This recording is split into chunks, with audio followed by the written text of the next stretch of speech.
I was so inspired with day one of MIA animation that I decided to do my own makeover change. Let's say I wanted a more animated look for day two. I think my new look worked even better since our second day was even busier than day one.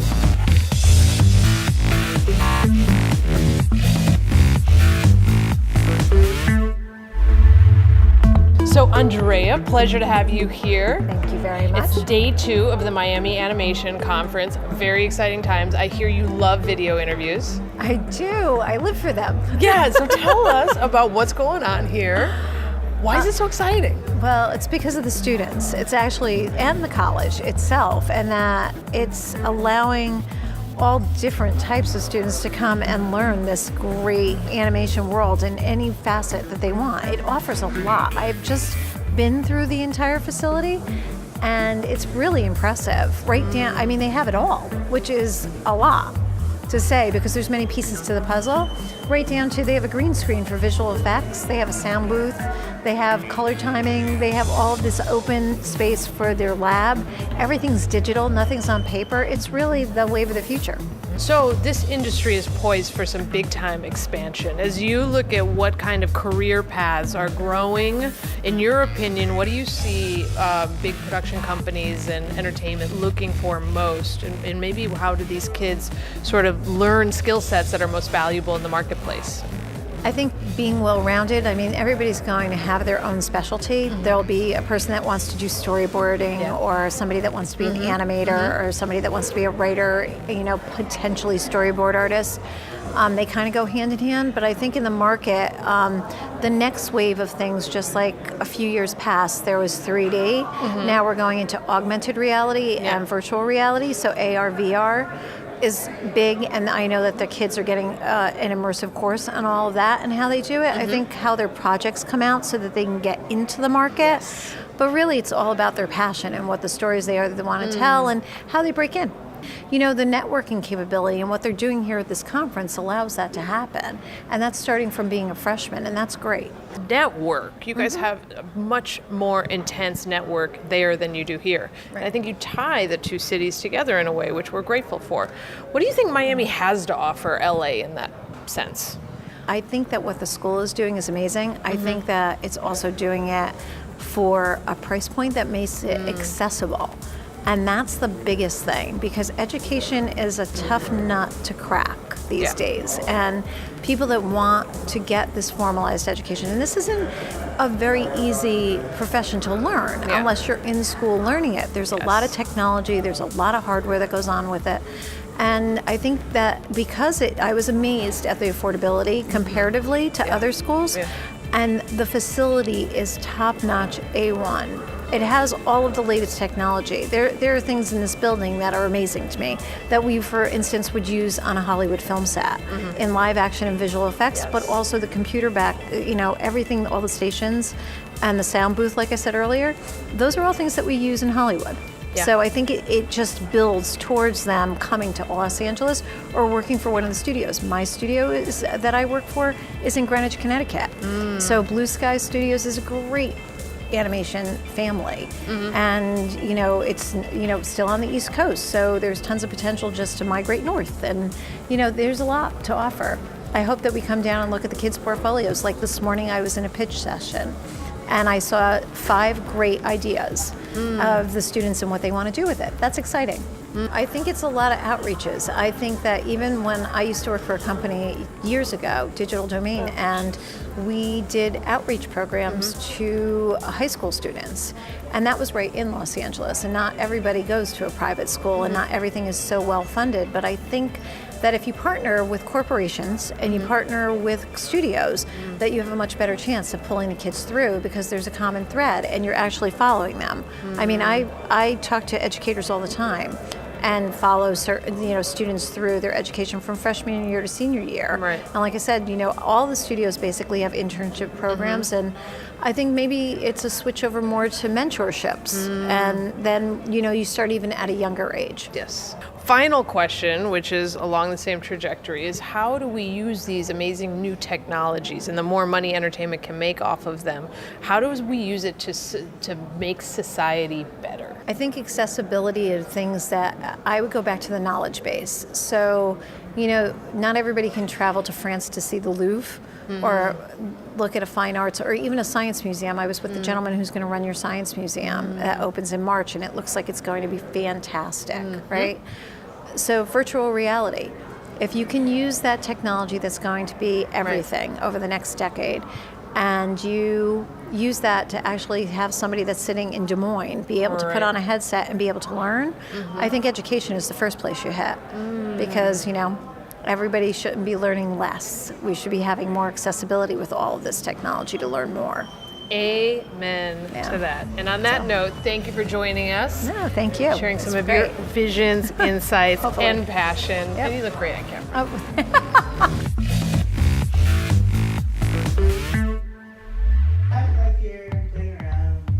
Getting sick creating a game doesn't sound like fun, but for our next guest, he realized an important lesson in game developing when it happened to him. I was, working on this prototype, and the frame rate was kind of low. The world was slightly tilted, and this was after lunch. I just had a burrito, so my hands smelled like burrito, mostly onions actually. So what happened was, I was holding up the headset like this, the world was kind of tilted. Things weren't really working the way they were supposed to be. So my brain was like, Albert, you're poisoned, food poisoning. I'm like, oh no. And then my head shut down. So I was in a meeting, 20 minutes after, I was like this. And my coworkers were like, hey, are you okay? I'm like, no, I feel like I'm food poisoned. I'm like, really? So when I reset my body through sleeping, I woke up. It's like my wife's like, oh, you're perfectly fine. So I was like, wow, that's basically brain hacking. I was hacking my brain, making me Did you hear that? Brain hacking. Yeah, so when you're in this industry, and so you say you've been developing since the beginning with HTC Vive, right? Tell us about who you are in the industry and sort of what you do. So with the Vive, I was working since the very beginning up to 4 months after launch. I quit after that. And during the Vive, my working in the Vive, I did a lot of prototypes. So I did prototypes for software. So I did more than a dozen or probably 24 prototypes for the Vive. I did a lot of presentations for E3, for GDC, for executive team. So that was my job, is to take ideas and make them concrete and make it fast, right? And after that, I was like, you know what? I've learned a lot. I've launched the Vive. I'm pretty happy. But there's a lot of, green in front of me. And, with all this excitement for VR, all the money, all the energy, I'm like, I need to strike it on my own. So just... Entrepreneur in the making. So last month, I just quit my job at HTC. Very good job, right? And I started my own company to do VR. This man has a bright future, and there is such a thing as being at the right place at the right time, and this is a moment where Albert is definitely at the right place at the right time. So this interview is very short. I want to move the conversation. There's obviously this big convergence happening between specifically filmmaking and gaming and virtual reality, immersive experiences, and we were talking, and the question I'd like to ask you is, how do we use them to make society better and not worse? So, for example, empathy. That's the biggest thing you can add in empathy in VR, because you can actually be there. For example, let's say you're someone living in rural Ohio, living a normal American life, and then, you want to learn, how are children living in sub-Saharan Africa? And with the magic of VR, power of VR, you can actually put on a headset and actually be there. And the sensation, the feelings are real, and the scale, it's like you're there. You can go through the experience, see what their day-to-day life is, and have a better sense of like, oh wow, there's other people out there who isn't living a life as nice as me. So it really brings out empathy. I mean, it's the same concept of sending your child to a different country so that it can experience life. But now it's a little bit safer because you don't have to send your child and you don't have to be far from them, and cheaper, and it's the same effect. Because the children experience the same behaviors, the same thing, and something that you can easily do for a lot more people, right? Because it's not as expensive. Right. I see a big future for VR, AR labs in schools, right? Oh, yes. Oh my gosh, that's a whole other interview. So thanks for joining us on the second day of the Miami Animation Conference. I really appreciate your insights. Oh, thank you.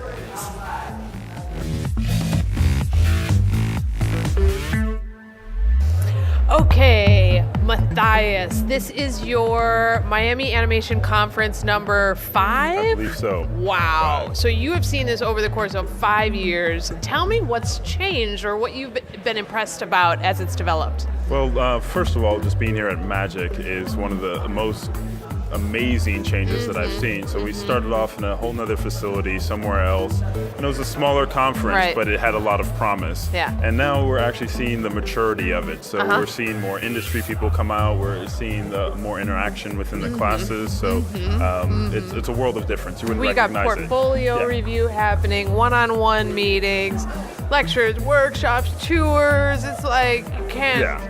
So much going on. Yeah, and art in between. Well, and then everybody's still in making art. celebration Yeah, networking of galore. art, and Yeah. that leads me into a project that you're working on. We don't have to be specific, but you've got some keys to success, right, for people. Definitely.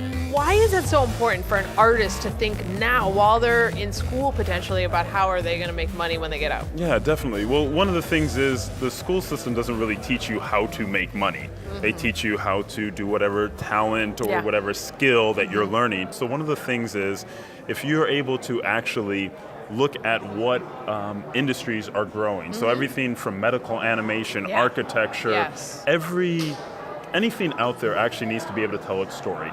Even in the world of finance, which is nothing but numbers, infographics are a huge thing. So there's a lot of different ways to find out, okay, where can I apply my art to be economically viable? Right. You know, not just, okay, I'm an artist, will you hire me? But look at what's growing. Maybe I can actually pitch someone something. You know, there's one thing to be an artist that's a freelance artist or an artist that's sitting in the studio. So I think there's... Or artists that do a little bit of both. Yeah, or there's always the back and Because that's forth. what you got to be thinking as an artist is, okay, maybe how can I have this job over here that pays my rent, but then I'll take on a couple bonus projects, and Extra build a creative, portfolio, and I'll make another $1,000 this month. Yeah. But it's a real thinking exercise that people need to take seriously. It's an art. And Cinema 4D is one of those tools that help you become a generalist, so you have a lot of different ways that you can make money because there's a lot of ways you can service your clients. For people who are not crazy tech, software gamer experts, tell us, what is Cinema 4D? Yeah, definitely. It's the fastest to learn, easiest to use, full-featured 3D application on the market. And that's and it can be used across the board. Like I said, from medical animation to graphic design, motion graphics, we're the most known for because of our integration with Adobe products. Right. So anybody who's using Photoshop or After Effects can pick up Cinema and start integrating right away into their pipeline. So we're extremely friendly too. So a lot of other 3D applications are intimidating, where you're like, okay, I don't really know where to start. Cinema 4D makes it easy for people to start, and then it integrates if you already have an existing 3D pipeline. We play well with others. Sure, one of the new features is Roy-Noy fracturing, and it's huge for people like me because I like special effects, things blowing up, shattering, crumbling, and things like that, and people are really enjoying it. How do we take this stuff that we've now got in our hands, software, hardware, education, how does it make society and people better? That's a good question. How do you improve the people? No, how do you make... Well, I think it's not necessarily making the people better, but I think it's allowing the life experience to be richer, right? So what happens, and I think what has been happening with technology, is people get lost in the technology, but they're not losing themselves in the self-expression, is allowing the technology for you to express fuller. Before, we used to be censored by technology. You'd want to have an idea, you'd have an experience you want to create, there's a message you want to send, and you can't really get that out because you can't draw that well or this, that, and there's only a certain medium. Now the world's our oyster. Virtual reality is, we have a whole other worlds that we can build and step into. So the sky is the limit. The question is, what is it within you that's looking to come out into the world of creativity and self-expression? And now we have all the vehicles to do that. So it's really allowing us to open up. And I think that's how it makes the world better. Yes. Awesome. Well, thank you for coming back year after year and making such a contribution to students. Always a pleasure. Always a pleasure. Thank you, guys.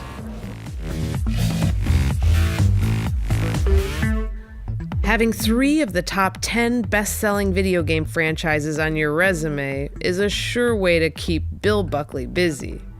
So it was nice that he made time to talk to us. My name is Bill Buckley. I'm the animation director of a studio called First Contact. We're a newly formed studio specializing in virtual reality, games for virtual reality. We are a group of former Call of Duty, Activision Blizzard, World of Warcraft developers. We have a lot of guys that did some really, really incredible stuff, some Halo guys.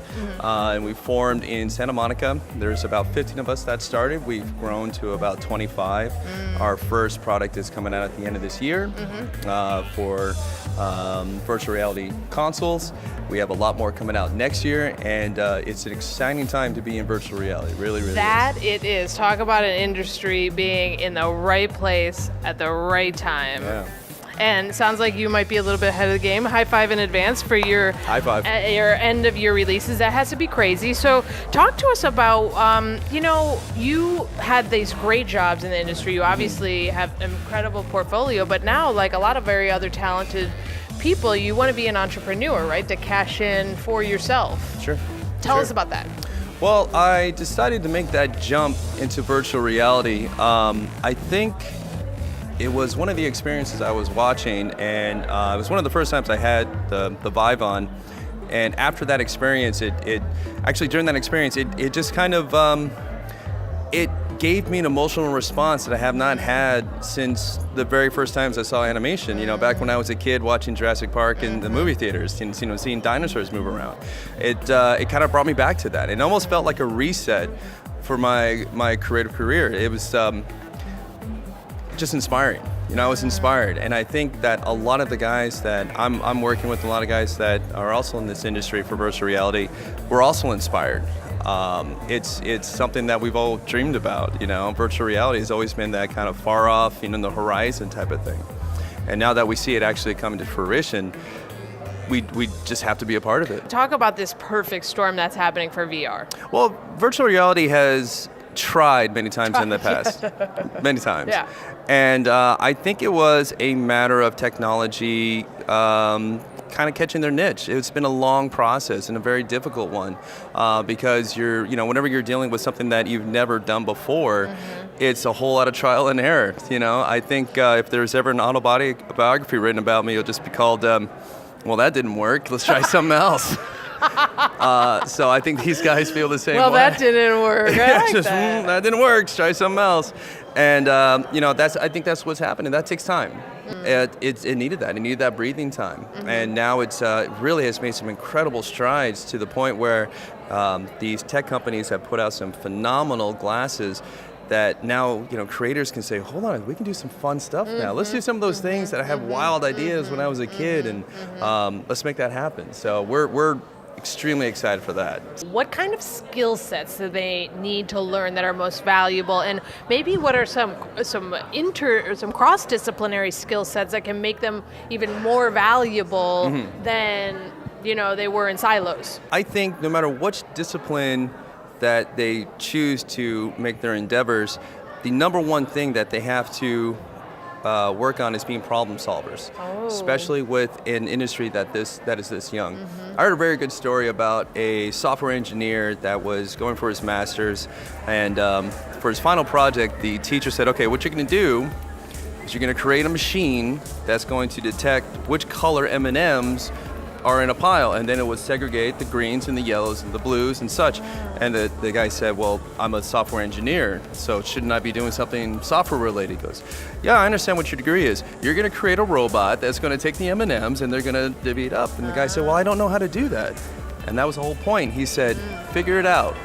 And that's very much what's going on with virtual reality. We have no idea. A lot of those things is just... Figure it out. So having a person, if they're, saying an animator or a concept artist or environment artist, we need people to think and tackle problems that are either right in front of our face or stuff that we just don't know yet. Say it's a game level designer and they want to get into virtual reality. Well, one of the biggest, hottest topics right now is, well, how do I move around in that environment? How do I have traversals? How does that work? Can you come up with a better solution? Love to see it. Yeah, and that's what employers like you, like your colleagues, are looking for, is problem solvers. Yep, absolutely. That's amazing, because you don't have someone teaching you what to do all the time. The big secret is we don't know what we're doing, so You worked on first-person shooter games. As a non-gamer, I have mixed feelings about the violence. I work in philanthropy, where the media that I produce makes society better. Sure. Right? So how can we take these amazing technologies in interesting games, but how can we create neural pathways, especially for young people, so that they're using games to build good behaviors so that society becomes a better place because of these technologies, not a more dangerous place? Sure. Very good question. So my wife works in healthcare, and some of the most amazing things that I've heard about healthcare is that video games actually work as a pain reducer for patients, sometimes actually better than some of the medications that they're taking, because it gives them a moment to escape. And I feel actually very strongly about that, especially, I'm glad you brought up young people. And I think that creating content that allows a person to escape issues in life has always been the driving force for why I do this. I find it just absolutely mesmerizing that you can take the time out of your day and engross yourself in a different story, a different narrative. So it's something that's very, very is challenging to be able to create that type of content, but it's also inspiring when you see it done right. And also in virtual reality, you don't really see content for the younger generations in virtual reality. Specifically because there's not a whole lot of content out there yet. There's a lot of stuff, but there's a lot of people that have been kind of going with the tried and true. It's just like, well, we know a first-person shooter works, so let's make a first-person shooter in virtual reality. But breaking those boundaries and going in different directions and saying, okay, well, what if we can do something that challenges us in a different aspect, I think is something I would love to see moving forward. All right. Well, thanks for joining us, and may I empower you in your latest endeavors Thank you your very endeavors much. around creating these great society-benefiting games. Well, I appreciate that. Thank you so much for having me. All right. I've come to a point. If you ever wanted to know what an animation supervisor does, well, we're about to find out with our next guest, Aaron Gilman. I've been a creature animator for film and television for about 17 years. So I've just finished an 8-year incredible adventure in New Zealand, where I was working on movies like Avatar and the Hobbit films and Marvel movies like Iron Man 3 and Avengers. And it was the best experience of my career. And I've now moved, found more balance in my life with family back in Vancouver in Canada, and I've been there for about 6 months now. Yeah. What kind of advice could you give students nowadays, ways to accelerate their, getting great jobs and great experience in the Absolutely, that's a good industry? question. One of the main things that I tell students who are interested in getting into animation is to make sure that they understand what employer they're actually looking to get hired by. That is a great thing to think about. Yeah, so the main thing is that there are many different styles of animation, and each company in the world specializes in a certain style. So we talk about two major divisions in commercial animation, which is what I do. It's called visual effects, which is creature animation, and these are animations that replicate reality exactly. So monsters that move like lions or hyenas or whatever it may be. And then you've got CG features, which are more cartoony. You think about Pixar, DreamWorks, Disney, right? And these are animations where the characters need to emote in a charming, human way. These are very different styles, and there are different techniques that go into understanding both of them. And it's important for a student. Animation's hard. It's hard. It never gets easier. I've been doing it for 17 years, and every shot I've ever had is a challenge. And you can imagine if it's a challenge for me after working in the field for so long, how hard it is for a student who doesn't know anything about it to really understand it and do it well. And so for that reason, I ask students to make sure that they try and understand what style of animation they want to specialize in. Do they want to work for Weta and do the Lord of the Rings styles or the King Kong styles? Or do they want to go to Pixar and work on Toy Story? And they're real, they're student projects. Everything that they do in school should be specifically geared towards that style, because these programs aren't necessarily long enough that they can become masters in more than one style. So as a potential employer, when I look at their reel and I see 3 different styles of animation and none of them are particularly great, I can't in good faith hire them. I need somebody who I know is going to hit the ground running, great at one thing, and great at what that company is doing. You know? Yeah. What other advice do you have students, especially now, new software, new hardware, new technologies, new way to view animations, anything about, any other advice to students? I would say probably my biggest piece of advice to students, it has nothing to do with hardware and technology, because hardware and technology in animation, to be perfectly honest, it hasn't changed that much. We've been using Maya to create animation for film for ages, and motion capture has been something that has been around for a long time as well, and obviously we want students and prospective employees to be able to do both of those things.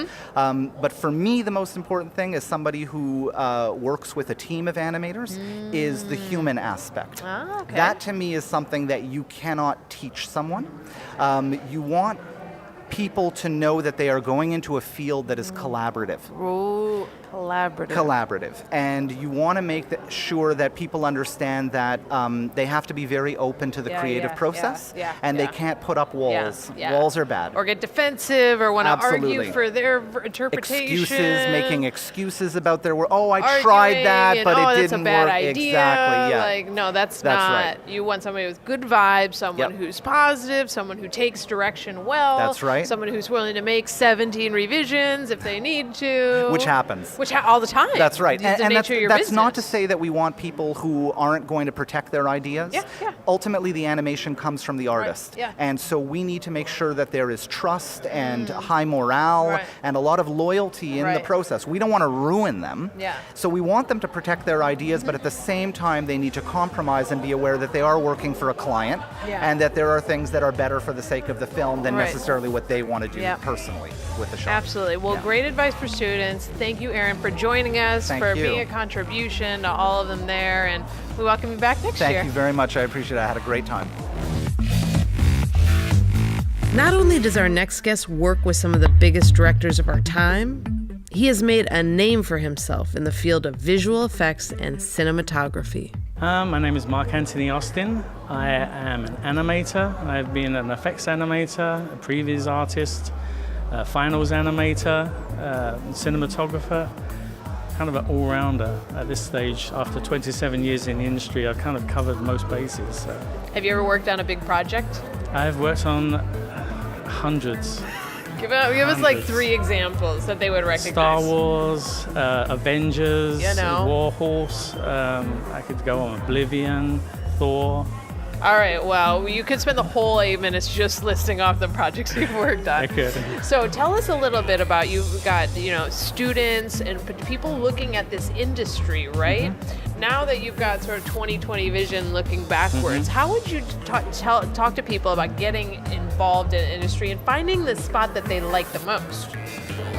My path has always been one that has taken lots of tangents and taken lots of turns along the way. I've done a lot of facets within cinema, and the choice of your path shouldn't be as daunting as it probably is for a lot of students, because that choice or that opportunity to reinvent yourself along the way comes up time and time again. So these days, with technology evolving at the pace it's evolving, I think that ability to adapt is probably the most important ability to take with you. So is there anything specific that you would say to people who are perhaps have never been but thinking about coming next year? I would say to definitely give it a shot. Just come along and experience. Every year it becomes a larger, more productive, more informative event than the previous. As I said, I was here 2010, 2012. Now it's 2016. This is huge. It's growing. in complexity and information. I know, right? I chose gold outfit 2 times around because I thought if there is an Olympics for animators, these would be the gold medal winners, right? I'm in my complimentary T-shirt. Well, looking snazzy, not as snazzy as me. But thank you for your time and the interview. And next year you can wear an outfit like this. I'll be here in gold next year, so be prepared.